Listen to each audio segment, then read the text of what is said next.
Bismillahirrahmanirrahim. Assalamualaikum warahmatullahi wabarakatuh. Alhamdulillah bil alamin. Puja dan puji syukur kehadirat Allah Subhanahu wa taala yang telah melimpahkan karunia-Nya serta hidayah-Nya kepada kita semua.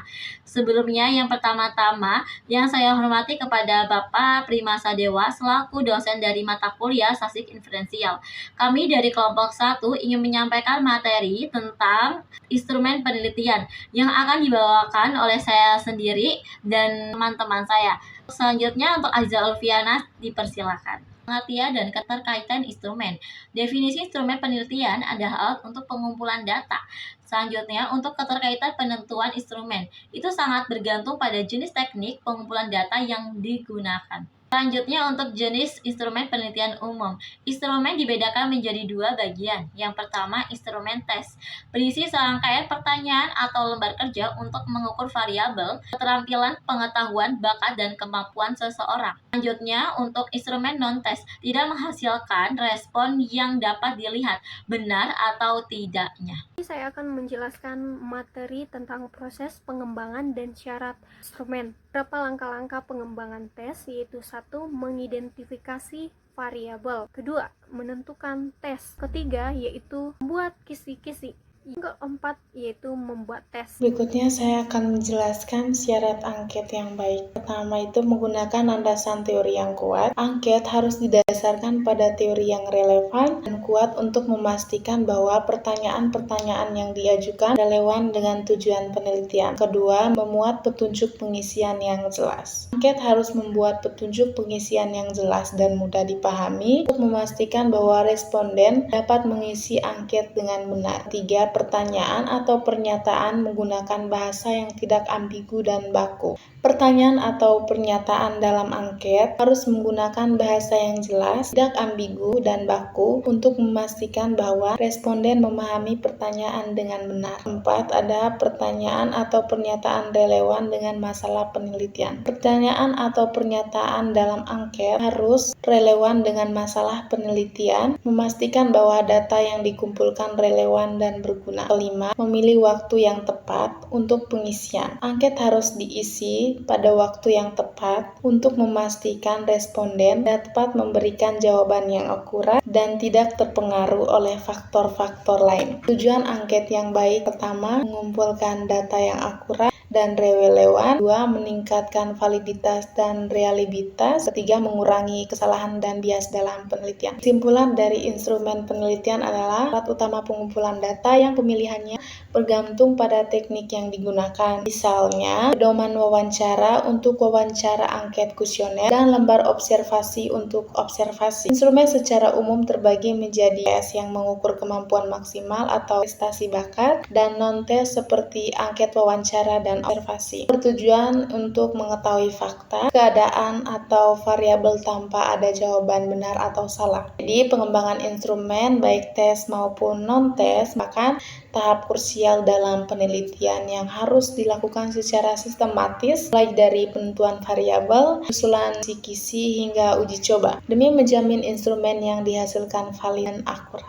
Perkenalkan, nama saya Azza Ulfiana. Di sini saya akan menjelaskan yang pertama tentang perbedaan antara statistik dan statistika. Statistik adalah data yang disajikan dalam bentuk teknik, grafik, deskripsi, dan lain-lain untuk menggambarkan suatu keadaan. Untuk statistika adalah ilmu pengetahuan tentang bagaimana merencanakan, mengumpulkan, menganalisis, menginterpretasi, dan mempresentasikan suatu data. Selanjutnya ada peran penting statistika. Untuk peran penting statistika, yang pertama ada alat untuk memberikan bukti validasi dan reliabilitas. Yang kedua ada alat untuk mengetahui ukuran sampel.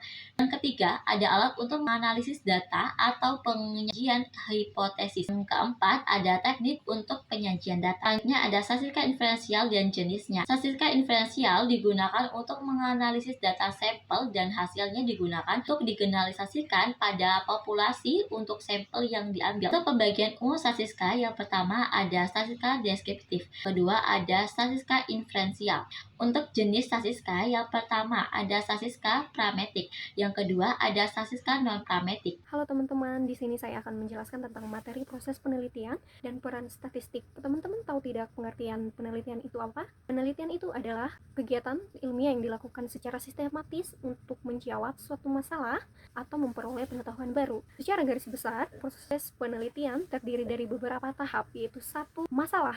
Yang kedua yaitu berteori. Ketiga yaitu menentukan sampel. Yang keempat yaitu mengumpulkan data. Yang kelima yaitu menyajikan data. Yang keenam yaitu menganalisis data. Yang ketujuh yaitu pembahasan. Yang kedelapan yaitu kesimpulan dan saran. Statistik memiliki peran penting hampir di setiap tahap penelitian, terutama dalam pengolahan dan analisis data. Untuk selanjutnya yaitu jenis-jenis data. Teman-teman tahu tidak pengertian data itu apa? Data merupakan kumpulan atau fakta informasi yang digunakan sebagai dasar penelitian. Dapat dikelompokkan berdasarkan beberapa kriteria, antara lain berdasarkan jenisnya, waktu pengambilan, dan cara memperolehnya, yaitu satu, jenis data menurut jenisnya. A yaitu data kuantitatif, bagian B data kualitatif.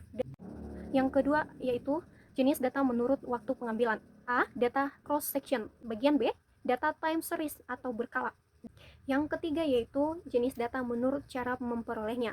Bagian A data primer, B data sekunder. Saya Mariana Suryanita Bandung. Di sini saya akan menjelaskan mengenai skala pengukuran. Skala pengukuran dibagi menjadi berapa jenis. Pertama ada skala nominal, yaitu tingkatan paling rendah, digunakan untuk mengklarifikasikan objek atau individu ke dalam kategori yang berbeda. Contohnya ada jenis kelamin, warna, dan agama. Yang kedua ada skala ordinal atau ranking. Skala nominal ini digunakan untuk mengukur tingkat atau peringkat suatu objek atau individu. Contohnya tingkat pendidikan dan peringkat kelas. Ketiga ada skala interval, yaitu mempunyai sifat nominal dan ordinal, digunakan untuk mengukur jarak atau perbedaan antara nilai. Contohnya itu skor atau suhu. Keempat ada skala rasio, yaitu tingkatan paling tinggi memiliki nilai nol absolut atau mutlak, digunakan untuk mengukur jumlah atau kuantitas. Contohnya itu berat badan, tinggi badan, dan pendapatan. Jadi kesimpulan dari perbedaan statistik dan statistika yaitu statistika adalah ilmu yang esensial